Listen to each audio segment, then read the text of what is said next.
Freedom of speech is supposed to be sacrosanct in free societies, and in America it's supposed to be protected under the First Amendment, but no one told anyone that censored Alex Jones that, because basically it doesn't apply.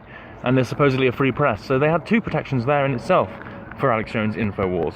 They had freedom of speech under the First Amendment, and they had the free press, because they're part of the free press.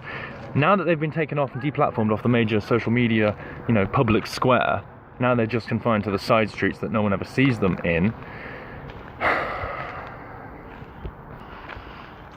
That means there is no longer a free press. There isn't a free press.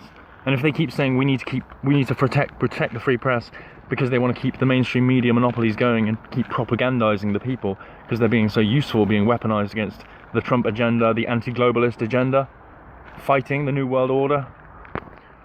Anyone doing that gets disproportionately targeted, gets shadow banned, gets censored, gets suspended accounts, if they make any jokes that are interpreted as threatening an election, like James Woods made.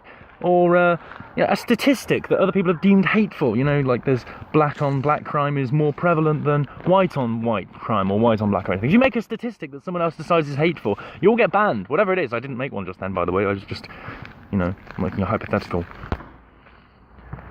Tommy Robinson got banned for making a statistic.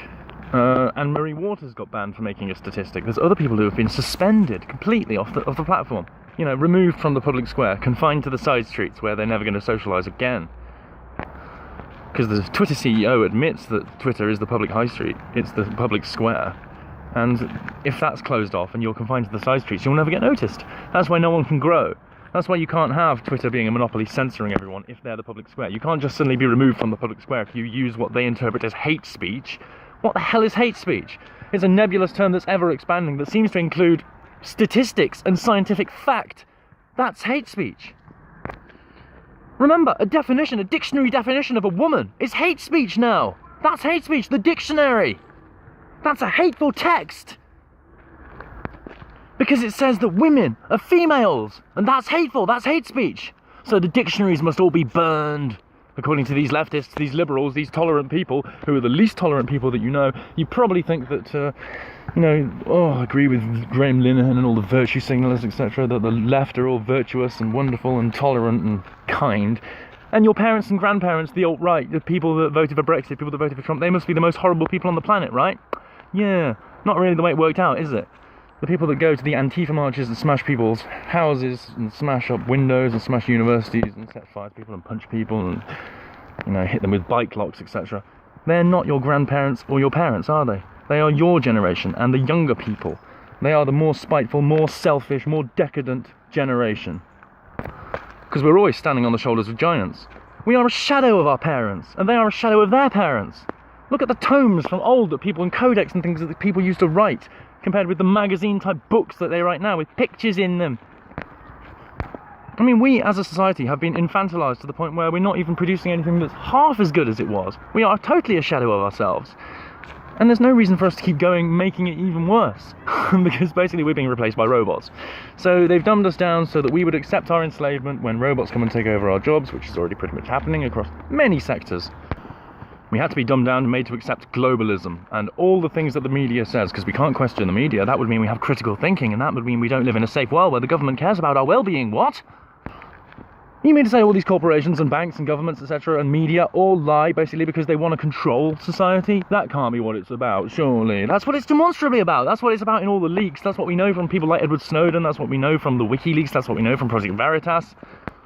We know how arbitrary they are with the censorship. We know how they apply it to people that they label as conservative. If they don't like their politics, they will malign you and they will shadow ban you. You'll get called a bot. You'll get suspended. You'll get removed from the public square because someone else didn't like your political opinion. And they'll call it hate speech. I mean, they've got divisive language departments. What's divisive language? You're using divisive language. I'm not. Yeah.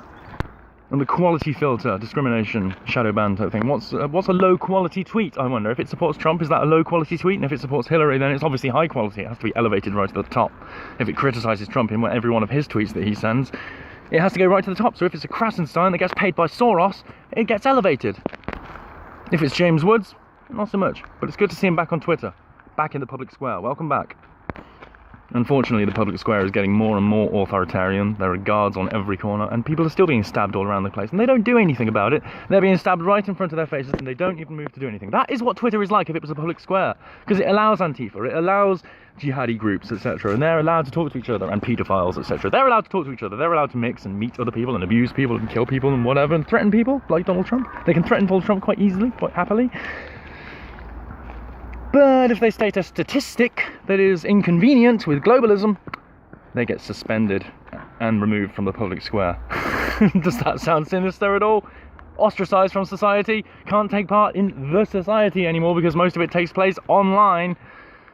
All the meaningful discussion, any kind of actual revolutionary change takes place on Twitter or on Gab or whatever it is. And, you know, Gab is an alternative, but it isn't reaching out to the public. It's still just a sector of society. It's basically an echo chamber. And in my opinion, there is too much anti-Semitism in it. You know, there was someone that was talking to me saying the Jews were to blame, blah, blah, blah. And I said, well, are you a Corbynite? Because it's so confusing now. You can't tell whether someone's a neo-Nazi far-right bigot or a Jeremy Corbyn supporter. You literally can't tell the difference.